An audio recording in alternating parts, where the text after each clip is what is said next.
कहते हैं अपराध की अगर कमर तोड़नी है तो अपराधियों को लंगड़ा कर दीजिए। जी हां, अपराध को खत्म करने के लिए बेहद जरूरी है। उत्तर प्रदेश में अपराधियों को पकड़ने के लिए ऑपरेशन लंगड़ा जारी है। ऑपरेशन लंगड़ा के जरिए सरकार अपराधियों पर नकेल कस रही है, क्योंकि मुख्यमंत्री योगी आदित्यनाथ पहले ही कह चुके हैं यूपी में माफियाओं, अपराधियों और दंगाइयों की कोई जगह नहीं है। उत्तर प्रदेश में चल रहा ऑपरेशन लंगड़ा, जिसके तहत पुलिस ने अपराधियों को घायल करके उन्हें पकड़ा है। उत्तर प्रदेश में बदमाश कान पकड़ रहे हैं, माफी मांग रहे हैं, कहते हैं गलती हो गई, अब कभी अपराध नहीं करेंगे।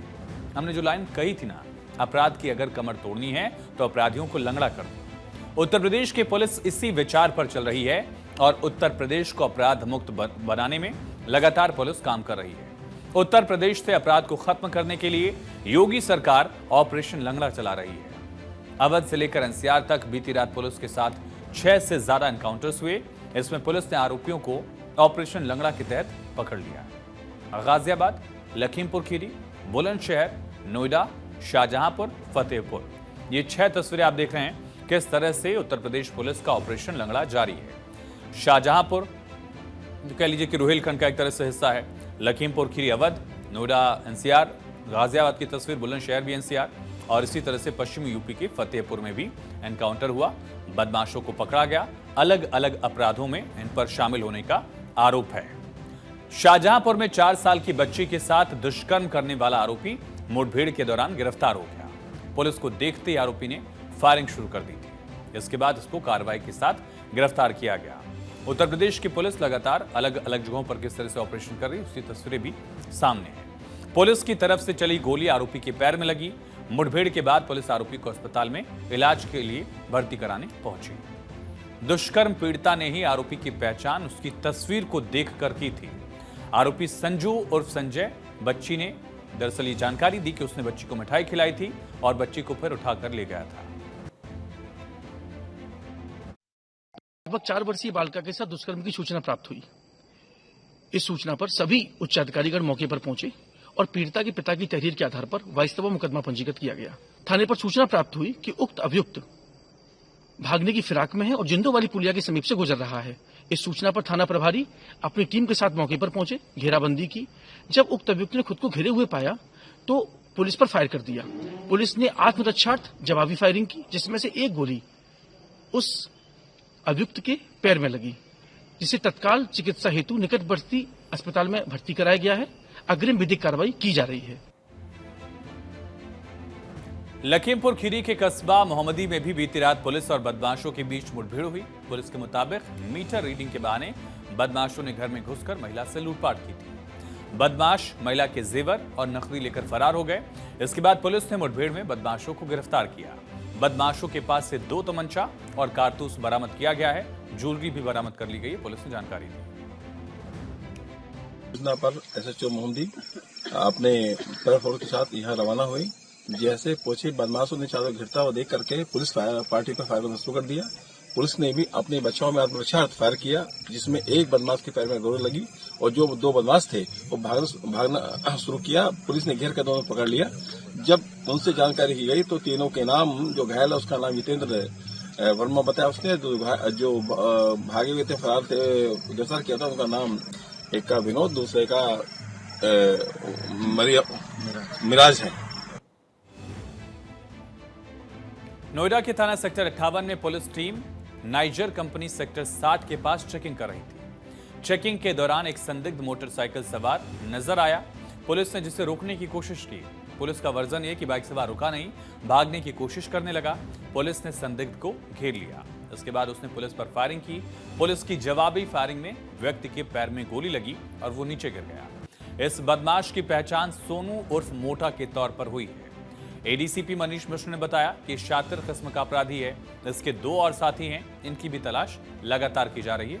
आरोपी पहले भी जेल जा चुका है।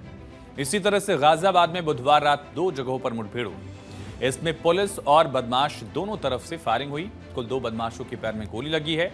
2 बदमाश घायल हो गए हैं। इसमें एक बदमाश एलएलबी का छात्र भी है, जो जुए में 1 लाख रुपए हार गया था। इस वजह से लूटपाट में शामिल हो गया। गाजियाबाद के साहिबाबाद में पुलिस ने एक बदमाश को गिरफ्तार किया है।